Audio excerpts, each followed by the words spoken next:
کبھی کبھار بے حد توکل کے بعد بھی یقین ڈگمگانے لگتا ہے۔ کبھی کبھار بے حد صبر کرنے کے بعد بھی سب ناممکن لگتا ہے۔ بھروسہ ٹوٹنے لگتا ہے اور نا امیدی سے ہونے لگتی ہے۔ جانتے ہو یقین ڈگمگانے اور صبر ٹوٹ جانے میں کوئی برائی نہیں، کیونکہ تم ایک انسان ہو، اس لیے نہ تو ہر وقت یقین کے دائرے میں رہ سکتے ہو اور نہ ہی ہر وقت صبر کر سکتے ہو۔ تو جب کبھی تمہارا یقین کمزور پڑنے لگے اور کوئی راستہ تمہیں دکھائی نہ دے، تو بس اتنا سوچنا کہ جس پر یقین رکھتے ہو وہ المالک ہے، یعنی معجزوں کا بادشاہ۔ جس سے مانگ رہے ہو نا، وہ الوہاب ہے، یعنی سب عطا کرنے والا۔ یاد رکھنا، جس طرح ہوائیں موسم کا رخ بدل دیتی ہیں نا، اسی طرح دعائیں مصیبتوں اور حالات کا رخ بدل دیتی ہیں۔ اللہ کا قرآن خود تم سے کہتا ہے کہ تم ہر برسات میں دیکھتے ہو اللہ نے پانی برسایا اور یکایک مردہ پڑی ہوئی زمین میں اس کی بدولت جان ڈال دی۔ یقیناً اس میں ایک نشانی ہے۔ ہاں، ہو سکتا ہے کہ ہر چیز تمہارے ہاتھوں سے پھسل رہی ہو اور حالات کی ناسازگاری نے تمہارا حال بے حال کر رکھا ہو، بالکل اس درخت کی طرح جو خزاں میں ایک ایک کر کے اپنے تمام تر پتے کھو دیتا ہے، لیکن وہی درخت بہار کی امید بھی نہیں چھوڑتا۔ یاد رکھنا، بہار سے وہی لطف اندوز ہوتے ہیں جنہوں نے خزاں کی شدت محسوس کی ہو۔ بس یہی وہ وقت ہوتا ہے جب تم مایوسی کے اندھیرے میں بھٹک جاتے ہو۔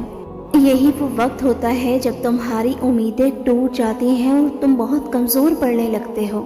اب یہاں اللہ تعالیٰ تمہیں قرآن پاک میں خود جواب دے رہا ہے، نا امید نہ ہو، کمزور نہ پڑھو، غمگین نہ ہو، بے شک اللہ ہر چیز پر قادر ہے۔ یاد رکھو، زندگی دکھ بھری کہانی کا نام نہیں۔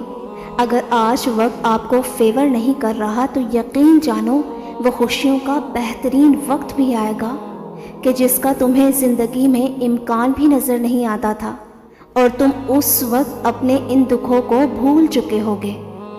اور تم سے یہ کس نے کہہ دیا کہ جو چیز چھین جائے وہ واپس نہیں لوٹاتا؟ کیا تم نے نہیں سنا حضرت یوسف علیہ السلام کا اپنے والد کے پاس لوٹنا، حضرت ایوب علیہ السلام کا اپنے بچوں کے پاس لوٹ جانا؟ اللہ تم تک ہر چیز واپس لوٹا دیتا ہے۔ وہ چیزیں تم سے تھوڑے وقت کے لیے اس لیے دور کرتا ہے کیونکہ اسے تمہیں اپنے پاس بلانا ہوتا ہے، ورنہ ایک کانٹا بھی جو بندے کو چبھتا ہے نا، وہ 70 ماؤں سے زیادہ پیار کرنے والا اسے کیسے دیکھ سکتا ہے؟ اسے بس تمہیں اپنی یاد دلانی ہوتی ہے تو وہ تمہیں تمہاری منچاہی چیز سے آزماتا ہے یا تمہیں کسی مشکل میں ڈال کر آزماتا ہے۔ یاد رکھنا، جس کو اللہ تعالیٰ نے کسی مقصد میں پاس کرنا ہوتا ہے نا، تو اس کو پہلے فیل کرتا ہے۔ اگر تم فیل ہو رہے ہو تو یہ تو اتنی بڑی نیوز ہے کہ تمہیں اللہ نے اپنا خاص کیا۔ یاد رکھنا، اللہ کے خاص بندے محروم نہیں رہتے، وہ بڑے انعامات سے نوازے جاتے ہیں۔ سنو، اگر تمہیں معلوم ہو جائے نا کہ تمہاری ہر تکلیف کے ساتھ تمہارے لیے کتنی آسانیاں لکھ دی گئی ہیں، تو تم کبھی بھی اپنے حال پر مایوس نہیں ہوگے۔ وہ سارے خساروں کو نفع میں بدلنے پر قادر ہے۔ جس طرح سانس کو آس ہے نا زندگی کی، ویسے ہی رب کو انتظار ہے بندے کی بندگی کا۔ یقین رکھو، وہ تمہاری خاموشی میں چھپا شور بھی سنتا ہے، وہ تمہارے ضبط کا وضو اور تمہارے صبر کی نماز سے بخوبی واقف ہے۔ تم جانتے ہو کہ غیبی مدد کیسے ملتی ہے؟ اللہ کی غیبی طاقتوں پر یقین کر کے، اور اس کی غیبی طاقتوں پر یقین رکھنا پتہ ہے کیا ہوتا ہے؟ کہ جب کوئی تمہیں راستہ نظر نہ آئے اور تم اندھیروں میں ڈوب گئے ہو، تب تم آنکھیں بند کر کے صرف اتنا سوچو کہ جب تمہاری آنکھیں کھلیں گی تو ہر طرف روشنی ہی روشنی ہوگی۔ تم جانتے ہو کہ اللہ تعالیٰ اپنی مدد کا اشارہ کیسے دیتا ہے؟ جب تم محسوس کرنے لگو کہ آخری حد تک آزمائے جا رہے ہو تو سمجھ جاؤ کہ تمہارے معاملے کا فیصلہ اور اللہ کی جانب سے مدد کا وقت بہت قریب آ گیا ہے۔ جب پریشانیاں اور مصیبت تمہیں چاروں طرف سے گھیر لیں تو یاد رکھنا وہیں سے اللہ کی مدد تیار ہوتی ہے۔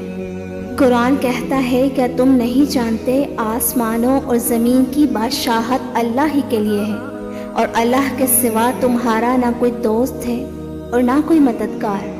جب اللہ تعالیٰ اپنے بندے کو مدد بھیجنے والا ہونا تو اس کے دل کو کہیں نہ کہیں سے پہلے تسلیاں دیتا ہے اور پھر اس کے دل کو مطمئن کر کے بہت جلد اسے نواز دیتا ہے۔ سنو، تم سجدے مکمل کر دو، وہ رب تمہاری کہانی مکمل کر دے گا۔ انشاءاللہ اگلا پل تمہاری زندگی میں نیا موڑ لانے والا ہے، کیونکہ زندگی کی ساری بلندیاں ایک رب کے آگے جھکنے سے ہی ملتی ہیں۔ تم دیکھنا اللہ کی مدد آئے گی اور وہ ایسی مدد کرے گا کہ تم گمان بھی نہیں کر سکتے۔ وہ تمہیں ایسے تھام لے گا کہ تم شکر کرتے نہیں تھکو گے۔ وہ تمہاری بکھری زندگی کو سنوار دے گا، وہ کھوئی ہوئی چیزوں کو واپس لوٹا دے گا، وہ ان دعاؤں کو بھی قبول کر لے گا جو تمہیں ناممکن لگ رہی ہیں، وہ تمہاری مانگی ہر چیز سے تمہیں نواز دے گا۔ مطمئن ہو جاؤ، اب اللہ کی مدد تمہارے لیے پہنچنے والی ہے انشاءاللہ۔ ویورز، اگر آپ کو اس ویڈیو سے کچھ بھی اچھا لگا ہو تو ہماری حوصلہ افزائی بھی ضرور کیجیے گا اور ویڈیو کو لائک کر کے چینل کو سبسکرائب بھی ضرور کیجیے گا۔ جزاک اللہ۔